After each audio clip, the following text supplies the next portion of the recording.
freedom movement, we are going to be the force for change, not only in our homelands, but also in China.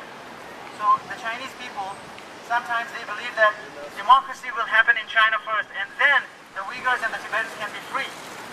That's possible, but we actually believe that Tibetans can be free first, the Uyghurs can be free first, and that freedom can be a catalyst for change in China, and the Chinese people can have democracy.